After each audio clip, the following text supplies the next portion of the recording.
Stress లెషెస్ ఇలా కూడా try చేయొచ్చు అని మీకు తెలుసా?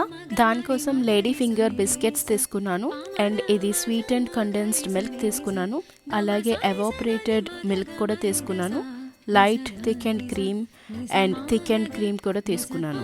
లేడీ ఫింగర్ బిస్కెట్స్ కి లోపల ఇలా సెపరేట్ ప్యాకింగ్ కూడా ఇచ్చారు. సో ఇప్పుడు మిల్క్ రెసిపీ కోసం ఫస్ట్ బౌల్ పెట్టుకొని అందులో ఎవాపరేటెడ్ మిల్క్, కండెన్స్డ్ మిల్క్ వేసి హీట్ చేసుకోవాలి. థిక్ అండ్ క్రీమ్ వేసి మిక్స్ చేసి కూల్ అయ్యాక పక్కన పెట్టేసుకోవాలి. క్రీమ్ కోసం ఫ్రెష్ క్రీమ్ ని విప్ చేసుకోవాలి. ఈ లోపు ఒక గ్లాస్ బౌల్ తీసుకొని అందులోని లేడీ ఫింగర్ బిస్కెట్స్ ని నేను లైన్ గా పెట్టేసుకున్నాను. వేసుకుంటున్న ఫ్రెష్ క్రీమ్ లో కొంచెం ఐసింగ్ మిక్స్ కూడా వేసుకొని కలిపేసుకున్నాను. ఇప్పుడు క్రీమ్ అయిపోయింది. స్టార్టింగ్ లో చేసుకున్న మిల్క్ ఉంది కదా, దాన్ని ఇప్పుడు వేసుకొని దాని మీద కొంచెం క్రీమ్ వేసుకున్నాను.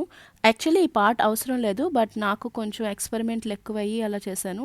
మళ్ళీ దాని మీద ఇంకొక layer of lady finger biscuits వేసి దాని మీద మిల్క్ కూడా వేసుకున్నాను. మిల్క్ బాగా సోక్ అయిపోయి ఈ బిస్కెట్స్ లోపలికి వెళ్ళిపోతుంది అన్నమాట, మిల్క్ తగ్గిపోతుంది. నేనైతే మిల్క్ కొంచెం ఎక్కువ వేసాను, మీరు ఆ మిస్టేక్ చేయొద్దు. మళ్ళీ దాని మీద క్రీమ్ పెట్టేసి క్యాప్ వేసి క్లోజ్ చేసేసాను. దీన్ని యాక్చువల్లీ ఫ్రిడ్జ్ లో 8 hours మినిమం ఉంచాలి, బట్ మనకు అంత పేషెన్స్ లేదు కదా, అందుకే ముందే కట్ చేసేసి కొంచెం తీసేసాము. బట్ ఆ వచ్చిన పీసెస్ అంత పర్ఫెక్ట్గా రాలేదు.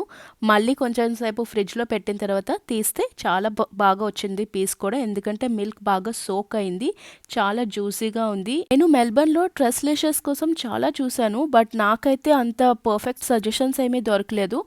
ఇన్ కేస్ మీకు ఏమైనా తెలుసుంటే చెప్పండి, బట్ నాకు ఈ రెసిపీ ఇంట్లో ట్రై చేసుకున్న తర్వాత అయితే చాలా సాటిస్ఫై అయిపోయాను.